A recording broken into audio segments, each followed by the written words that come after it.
gotta be the hardest workers in the room. And don't f the opportunity up. So before a big movie comes out, before, back in the days when I was wrestling with WWE, a WrestleMania match, anything big that would happen, I would always take a moment and I'd just remind myself, all right, I was evicted when I was 14. We were kicked off the island. We couldn't live in Hawaii. Had no place to live. A lot of shit happened then when I moved to Nashville. I was arrested multiple times by the time I was 16 years old. I gotta remember that. If I were playing on this team, before I lace up, before I get on the court, before I play in these big games, I would remember that. And it allows me then to be present in the moment and understand, holy shit, the stuff I have around me right now, this is the shit that I dreamed of when I was a kid. I am here. I played for University of Miami, played for great teams. Warren Sapp, Ray Lewis, they were my teammates. They were balling. Warren Sapp was playing tight end that time. I was starting defensive tackle. They moved him over to D-line. And he looked at me, he's like, yo, dude, I'm gonna take your spot. I said, you ain't taking my fucking spot. He said, I'm gonna take your spot. I said, no, you ain't. We battled, and he took my spot. Now you can imagine how that fucked with me, because there goes my opportunity. He went in, switched to defensive tackle, lit the world on fire. Well, what that did, it crushed me, it crushed my dreams. I had a piss poor senior year, zero production, no NFL, no combine invite, nothing. Finally went to the CFL. Calgary Stampeders, making $250 a week Canadian. Now, I had to send that shit home to my wife at that time. Had no money. So I remember that. When I got cut from Canada, I had $7 in my pocket. And I always tell that story. So now my production company is $7, advertising agency is $7, everything is $7. So I always remember that. What helps me is to keep the hard times in the front of my mind, because it allows me to go into these big moments that I've worked my ass off, and you guys have worked your ass off. It allows me to go into these big moments with a different perspective. What it also does for me, and again, this is what works for me. I keep my back is up against this motherfucker. Every day, it's against this fucking wall. It's up against this motherfucker, because it's what I believe in. And when my back is against this motherfucker, then there's nowhere to go but that way. That's it. So I feel like this could be something, an ideology and mindset that could help you, if you look at it that way. For me, I need this. I need this. So every day, my back is up against this motherfucker, and this is how I operate. Now, doesn't mean you don't smile, doesn't mean you don't laugh and joke, right? You're happy, I'm a happy guy. But when it comes to business, and when it comes to executing, it's up against this. And I gotta go that way. And I don't give a fuck who is in front of me. They're not gonna stop me. I feel like for me, it feels seamless.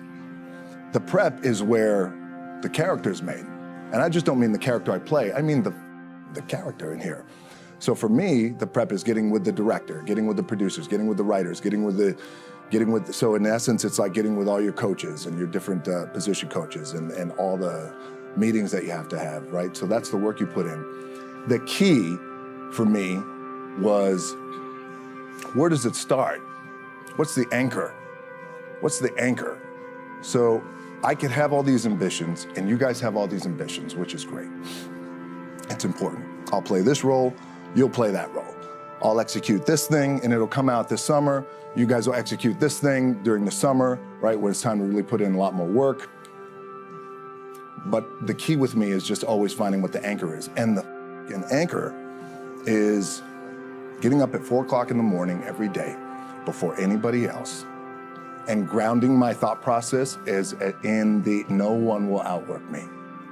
No one. I love and I respect you guys. All starts with this. 2 hands, putting it to work.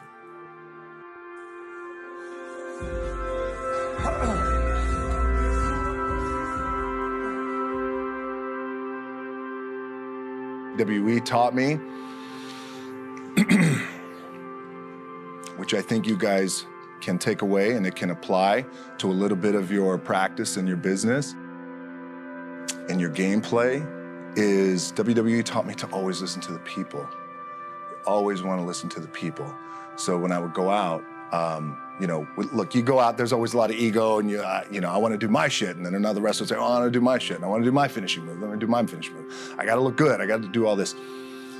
My last match in WWE, I'll share this with you guys too, is that, again, because there's a little bit of takeaway here from all this shit, is I wrestled John Cena, and I went in, and I think it's 2013, I went in WWE champion, and we went in MetLife Stadium. We had a record-breaking attendance, which was amazing that night. We accomplished our goal. So I wrestled with John Cena. We had 45 minutes planned for the match. It's nonstop go, right? So your conditioning is tested. It was Fast and Furious 6 in London. Had to travel in the ring, get all my ring work in, travel back to shoot Fast and Furious, then back, WWE Raw, doing those shows. The big build up to WrestleMania against John. We get to MetLife Stadium. It's a big night. This is it. It's game night, right? It's championship night for me. 45-minute match planned out. There's no cut. There's no, all right, well, let's pick it back up tomorrow. It's go time. It's just like you guys in a game. At the 15-minute mark, bang! I feel something pop. I'm like, boom, what the fuck?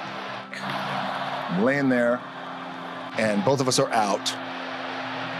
I said, oh, something's going on. And I stick my hand, that was 85,000 people, right? And we're just laid out like this. I kind of roll over, I stick my hand down in my trunk just to see, I want to make sure that there was no bone sticking out. So if there's no bone sticking out, something just happened. Referee comes over and he's like, Rock, you all right? I'm like, yeah. Thanks. I have to use my leg like momentum.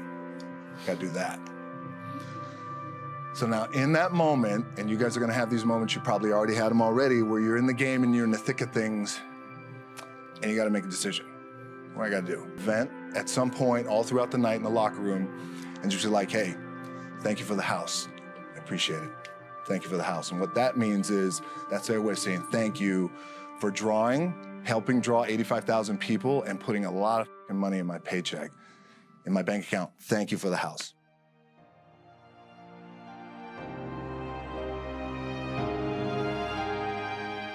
I remember turning into John, and he says, and I remember thinking to myself, God, please don't let this be too bad. Just take care of me.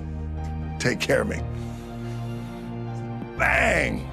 I feel boom! Comes in the back, I get to the back, I can't move. Now I'm getting a little nervous. And doctors come in, John comes in, you okay? He comes in. We always like to celebrate with booze. He brings like moonshine, like legit moonshine. It's like crazy white boy shit that they bring, like in a jar. Get on a jet, rushed home to my doctor's down in Florida, and get an MRI, find out that I have completely torn my adductor, the top of my adductor and my top of my quad off my pelvis. Yes, really, really done. So it's a very long story to tell you. What I was proud of was to walk out on my own, but not only that, but in this fucking moment where the odds are against you, people are watching, teams depending on you, you either say, I'm done, or this shit, whatever the fuck is going on, it's temporary, and it may me up at some point down the road. But I'm not gonna let this opportunity go by without giving it my all.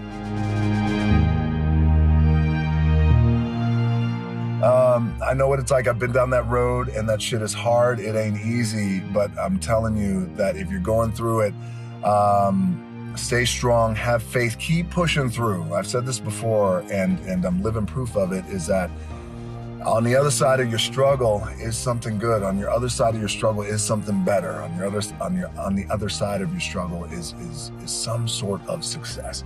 So keep pushing through if you're struggling. And by the way, whoever lives, now I'm going to eat my cheat meal. All right, stay strong if you're going through it. Life is funny and so unpredictable.